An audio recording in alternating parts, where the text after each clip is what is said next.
On est avec Marc-Antoine Bérubé. Marc-Antoine, tu as été repêché en 28e round. C'est quoi la différence de se faire justement repêcher en 28e round ou première? T'as-tu mis à avoir l'attention sur toi ou bien juste comme te faufiler un petit peu partout, à travers tout le monde? Ouais, c'est une bonne question encore.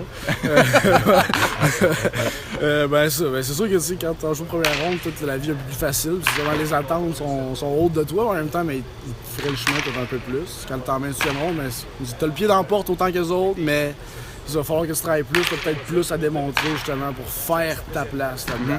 Mais depuis que je joue au baseball, je suis un peu comme ça, un peu underdog, battre les probabilités. J'ai pas fait Team Canada là, quand j'avais 18 ans. Normalement, les joueurs repêchés du Québec, Canada, ils font cette équipe-là.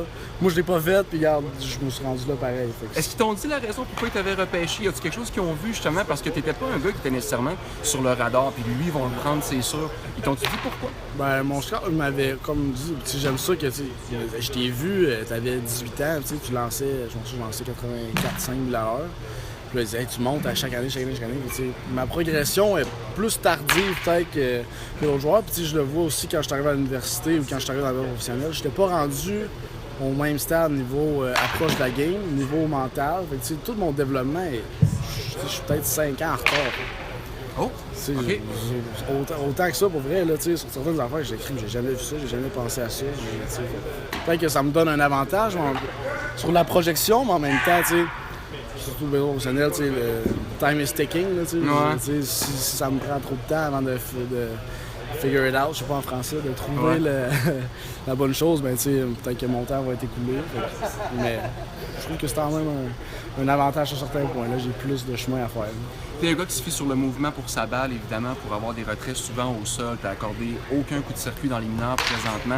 Peux-tu nous présenter ton arsenal, dans le fond, avec lequel tu attaques les frappeurs? Je me tiens beaucoup avec ma balle rapide avec ce mouvement. C'est une sinker qu'on appelle. Fait que je lance ça entre 88 et 93 000 à l'heure dans la saison. C'est mon gros lancer. Après ça, je lance ma balle glissante qui se tient autour de 78 000 à l'heure. C'est le mouvement contraire à ça, fait que ça joue beaucoup avec les frappeurs. Après ça, j'ai mon changement de vitesse. Quand je sens qu'ils veulent tricher trop, j'envoie ça dedans. Fait qu'ils mordent à l'hameçon, mettons. Ouais. Ça se tient 83 000 à l'heure. Ton changement de vitesse, c'est un circle change? Ouais, c'est ça. Mais plus de mouvement encore, donc. Ouais, je pense que c'est sur le côté en plus. Tantôt, on parlait du fait qu'il n'y a pas nécessairement de diète que tu fais de ton côté ou que les A's te demandent de faire durant la saison morte. Durant la saison, par contre, il y a beaucoup de focus présentement sur l'entraînement, il y a beaucoup de suivi. Est-ce que durant la saison, ils t'imposent une diète ou est-ce que le spread qui est carrément dans le clubhouse est un petit peu différent à place d'être peanut jelly butter, peanut butter puis jelly? BJ, ouais. Est-ce que c'est plus des légumes, des fruits? Est-ce que ils font un effort? C'est sûr qu'il y a un effort de fait. Est-ce que le budget est incroyable pour ça? Je suis pas si sûr que ça. Là. Surtout que dans les niveaux d'en bas, plus que tu montes, plus que le budget monte pour ça. Mais on est obligé, des fois, à un moment donné, on fait une erreur à un moment donné dans le spread, justement, puis on peut pas leur donner ça. C'est pas approuvé par le trainer qui dit... Oh shit! Fait qu'ils l'ont renvoyé, puis ils nous ont renvoyé d'autres choses pour la bouffe. C'est sûr qu'ils nous donnent pas de la scrap. Ils font attention à nous autres plus qu'ils peuvent avec leur budget. Mais il y a quand même du peanut butter and jelly. Je n'ai mangé pas mal. Ouais. Mais c'est correct. Est-ce que c'est le fun, justement, la vie comme ça, quand t'es pas sur le terrain? Parce que des fois, on lit des livres un petit peu sur la vie des mineurs. Ouais. Est-ce que tu es capable de te concentrer quand même sur ce qui s'en vient? Sur ce qui s'en vient. Sur ce qui s'en vient pour la prochaine partie. C'est tellement long que... Le côté mental c'est sûr est difficile que un peu. Le côté mental, c'est tough. Chaque jour, tu joues, puis tu perds ou gagnes la prochaine game, ou surtout des extra innings, tu finis encore plus tard, tu finis, baf, il y en a un autre après. Ça a bien été, ça a mal été, paf, tu rejoues après.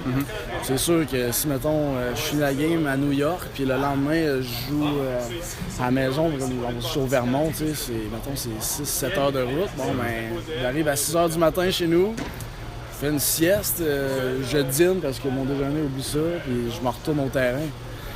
C'est sûr que c'est une vie tough, mais pas le choix. Là. J'aime ça jouer au baseball, je mets ça de côté. C'est pas si forçant que ça. C'est ça, c'est pas si forçant. Mais tu as quand même déjà dit dans une entrevue que le côté mental, c'est quelque chose que tu n'avais pas nécessairement, puis que là, tu pratiquais beaucoup, surtout avec Edouard Julie, je me rappelle bien.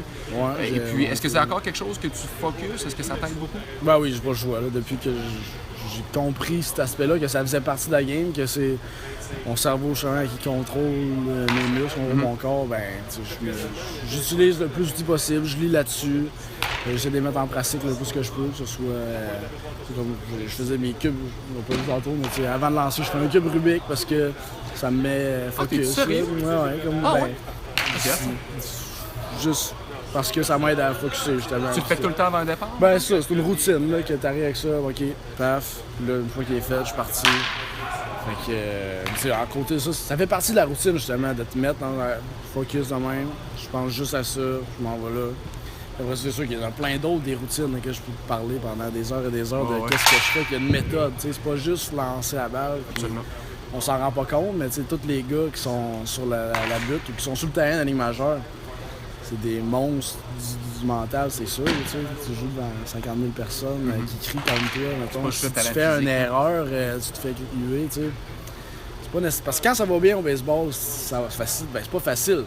Mais ça va bien au baseball si tu joues la game. Quand ça va mal, qu'est-ce que tu vas faire? Puis c'est ça qui fait que faut que tu sois prêt à dealer avec quand ça va mal pour te remettre dans le track. C'est surtout ça, les outils qui... Comme tu disais tantôt, même si ça va mal, demain, là...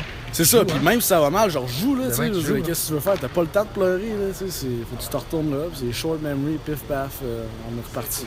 On en parlait tantôt, t'as pas encore accordé de circuit dans les mineurs. Est-ce que...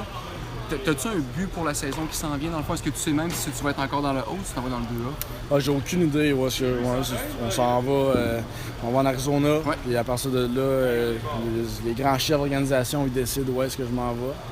Mais où est-ce que j'aimerais ça aller, je m'attends, c'est dans le A où est-ce que j'étais allé l'année passée en plus haut niveau.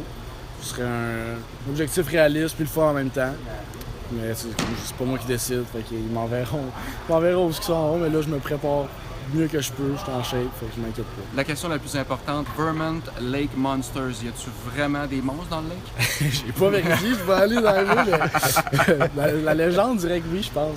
Pour vrai, c'est pour ça, je pense que il y a le gros lac Champlain là, à côté. Là, fait que le monstre de Loch Ness? Qui est le gros lac Champlain, qui se rejoint avec Montréal, là, ça passe un peu. OK. Le monde va focusser sur cette question-là dans ma journée. Puis Donald Trump veut plus que le